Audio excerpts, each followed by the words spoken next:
Sam Raimi is back to give us a new superhero movie after being away from the superhero genre 15 years after Spider-Man 3. And it's in the MCU, and it's a horror movie. Kick-ass. I'm back. Let's talk about this.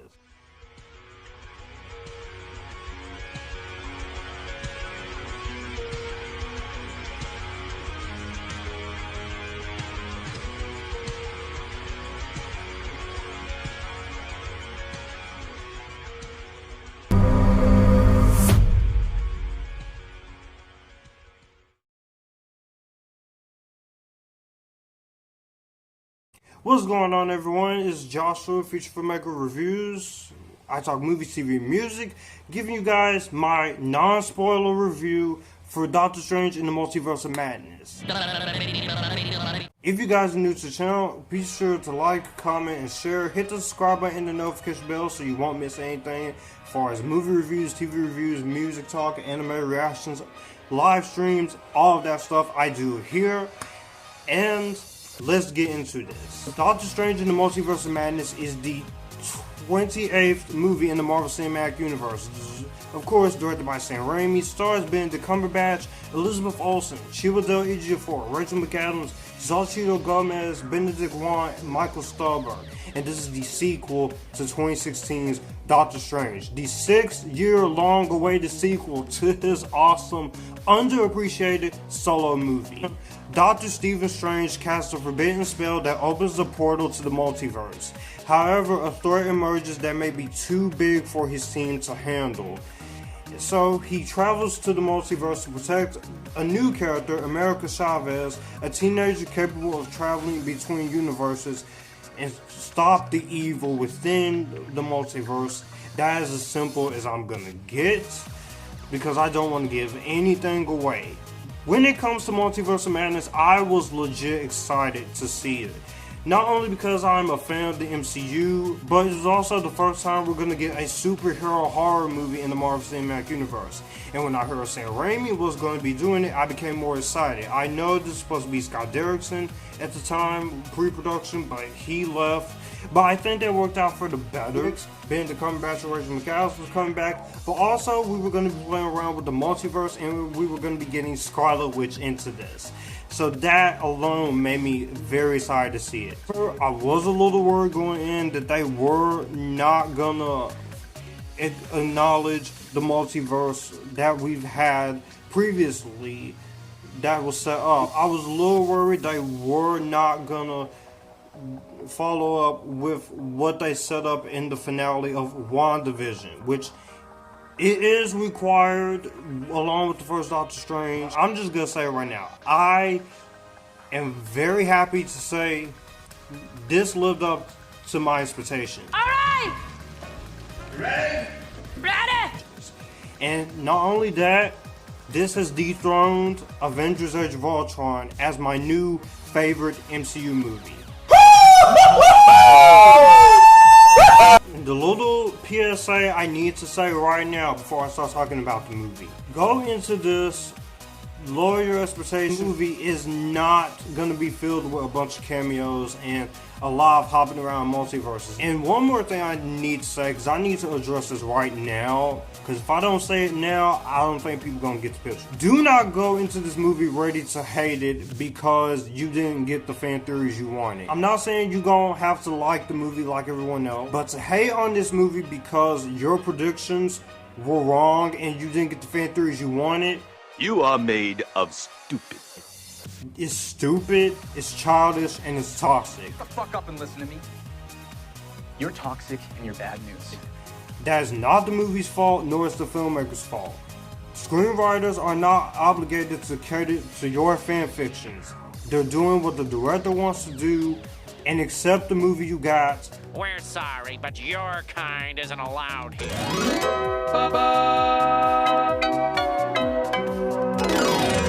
Positive, of course, is I'm definitely going to say Sam Raimi. He delivered. I've always liked Sam Raimi as a director. I know a lot of people don't like his superhero stuff. People prefer the whole campy, wacky side of it. I think his direction and what he chose to do with this, as far as taking the MCU template that we know and turning it on his head and bringing in his own flavor and his own visuality.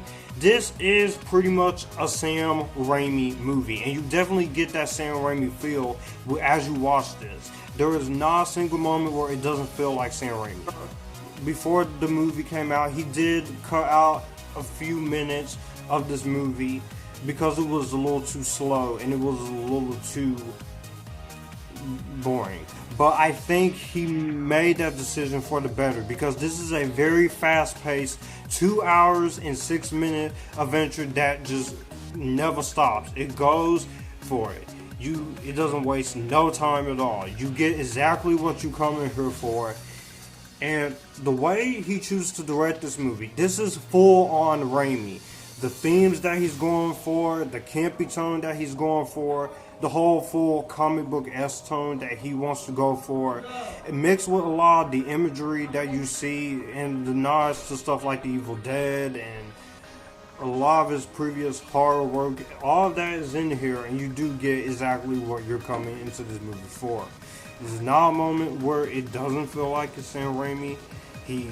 His vision is on screen, and Marvel was allow him to get full creative control when it comes to this Doctor Strange movie. And I definitely do appreciate the fact that Marvel is willing to do this, because I love some of the MCU movies, but it definitely does feel like you do have to go by the books.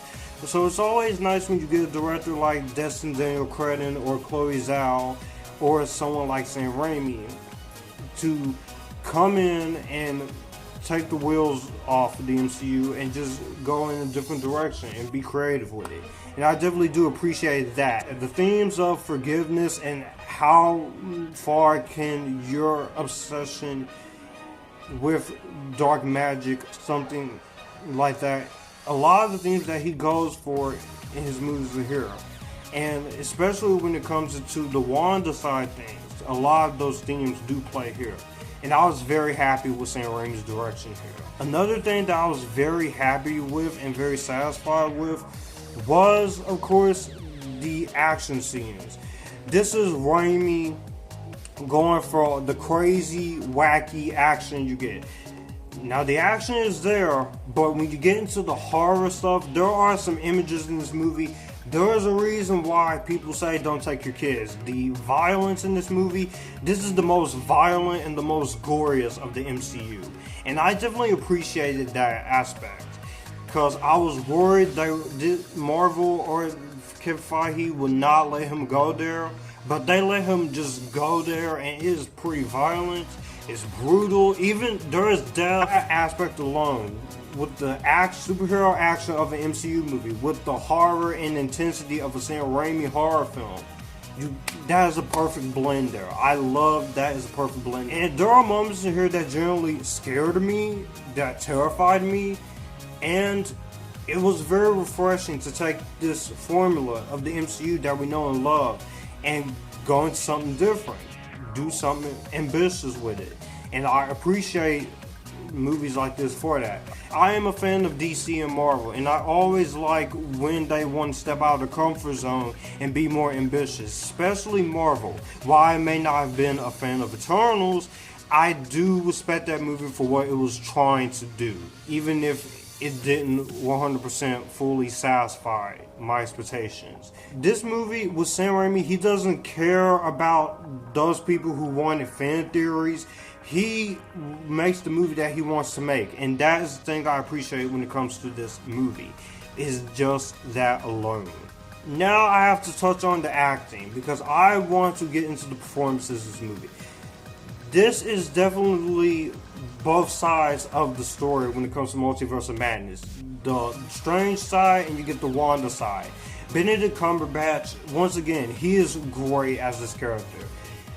At this point, there is no way you can recast this part. Benedict Cumberbatch just owned it. From his solo movies, even growing further into appearances with Spider-Man and the Avengers, there is no way you're recasting this part, because Cumberbatch, he is fantastic in this movie.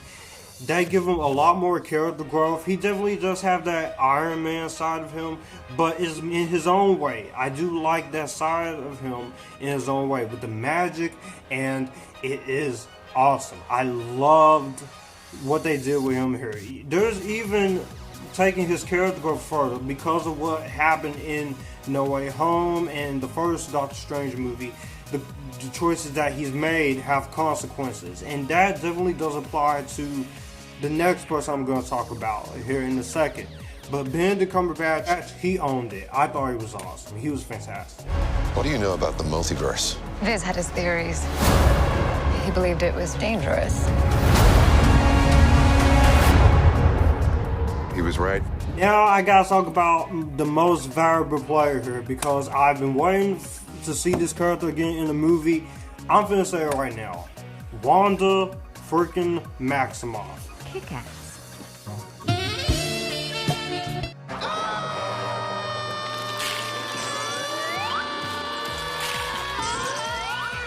Scarlet Witch.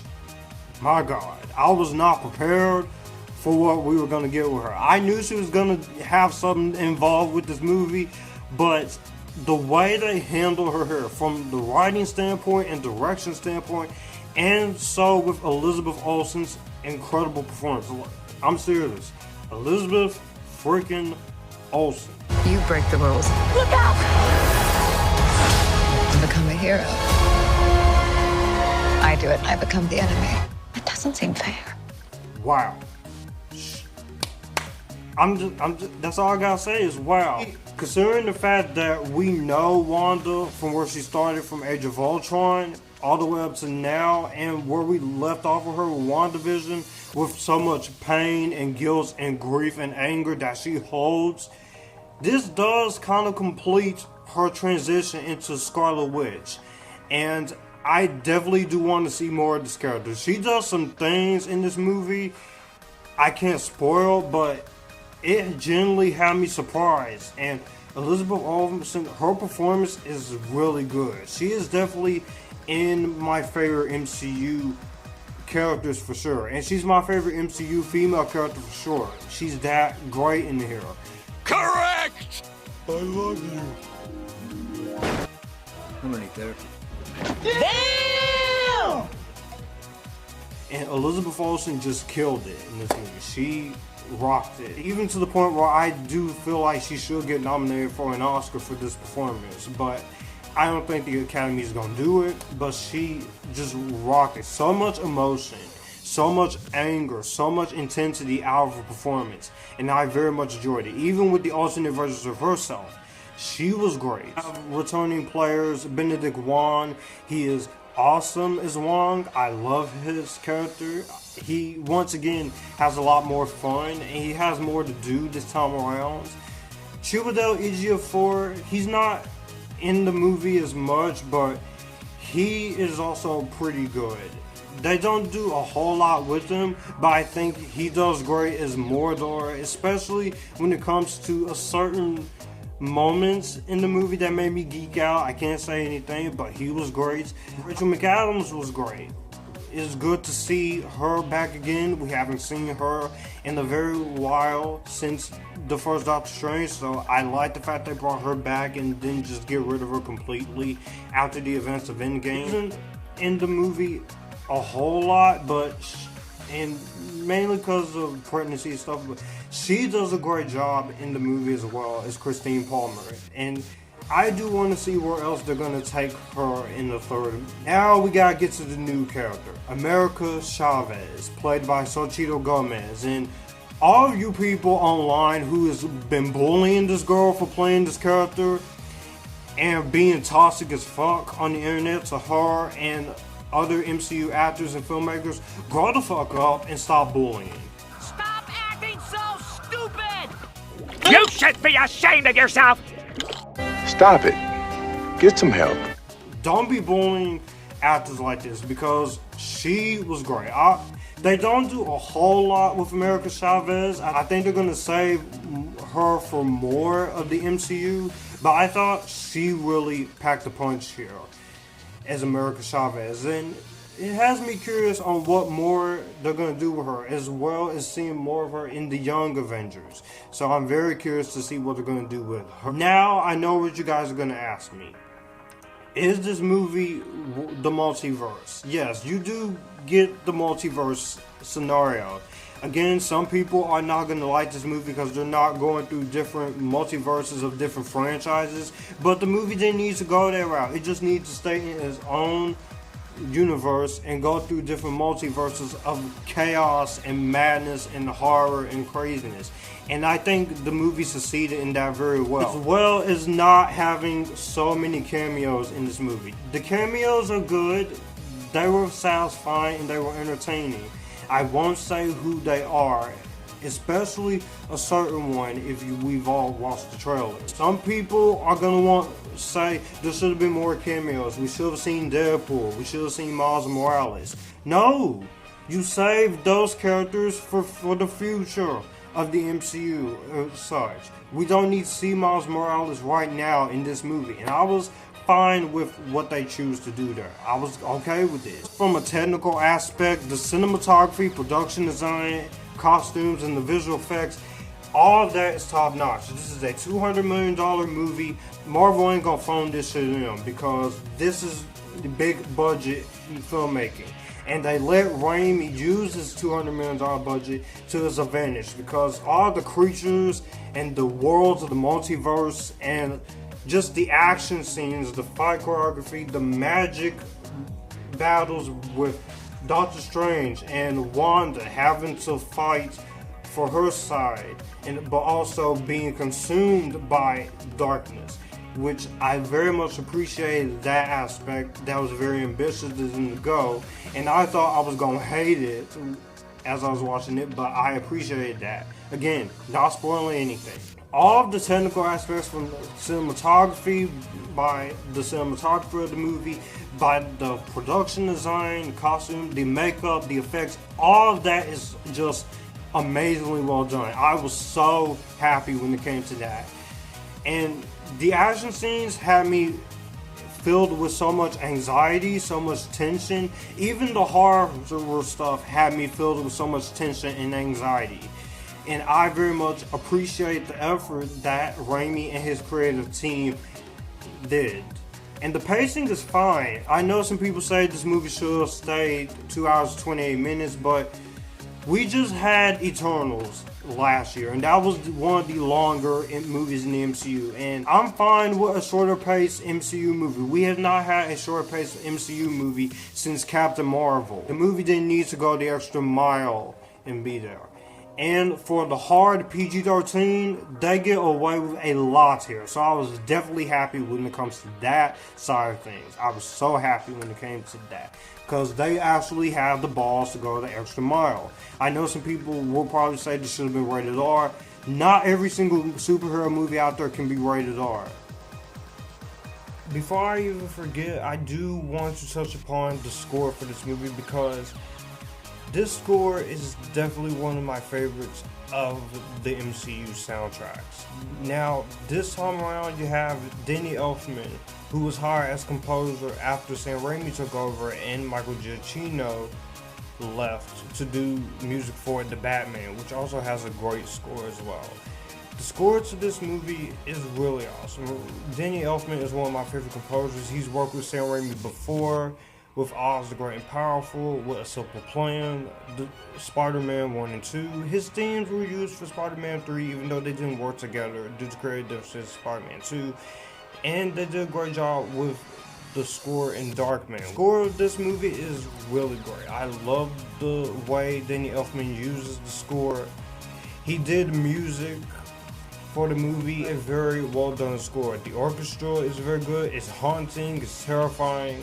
You get that sense of gravitas with the multiverse, and I like the way he went about it. You do get to use the original Doctor Strange theme, but he plays around with it in a similar way how he did with the theme for Avengers. We're working on Age of Ultron. Songs from WandaVision in here, of course, since this is dealing with Wanda's events since that show.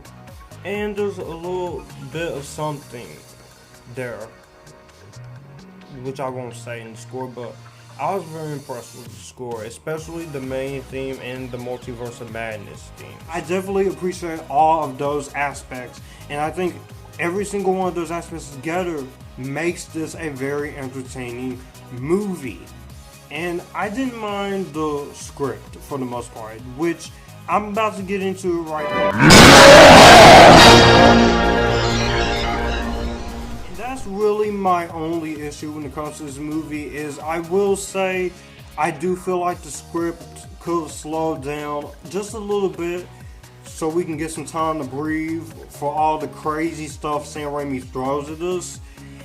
And yeah, I will admit that, but at the same time, I was perfectly fine with what they chose to do when it comes to that. It didn't really feel like it was overstaying its welcome. It didn't feel like it wasn't needed to go the extra mile. I was fine with some of the way the script was played out. That's really my only issue when it comes to this.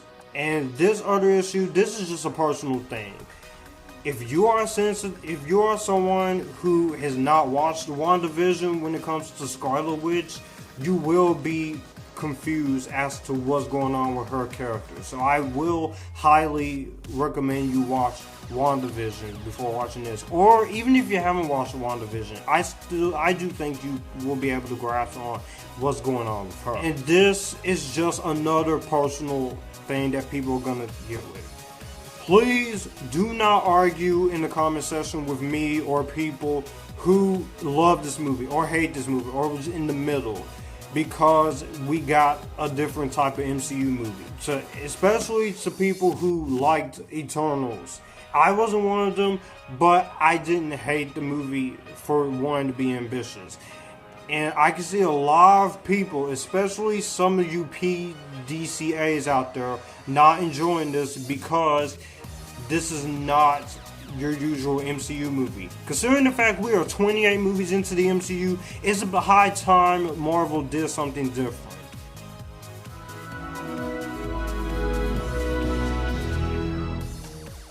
All in all, Multiverse of Madness.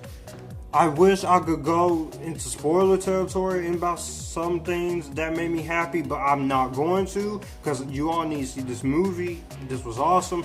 Whether you love the movie, hate the movie, or you just think it's in between, please be respectful in the comments. This was a satisfying experience. I had a great time with this. The script could have been a little better, and we could have had a few moments in that script to just slow down a little bit as we're hopping everywhere.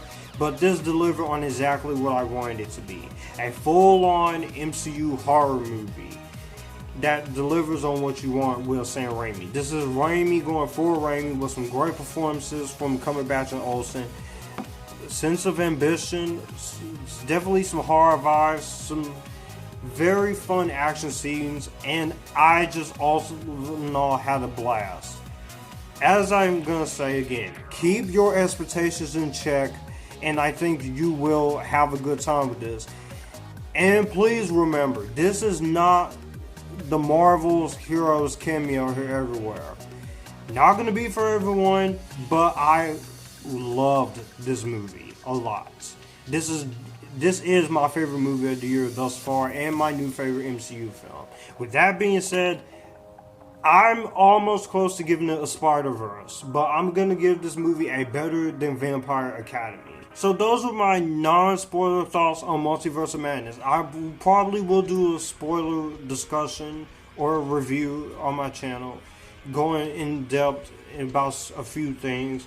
In the comment section down below, what did you guys think of Multiverse of Madness? Did you like it? Did you hate it? Or are you somewhere in the middle? On my social media links in the description box down below. Let's talk about this. No spoilers. I can't stress that enough. Be sure to like, comment, and share. Hit the subscribe button so you won't miss anything. Be sure to share this video on all your social media with your friends and everything, because it does help the channel grow, and it does help this video fight against the algorithm. More MCU reviews for Hawkeye and such coming soon. You guys join the Epictasticness, stay Epictastic, and you guys keep it cool.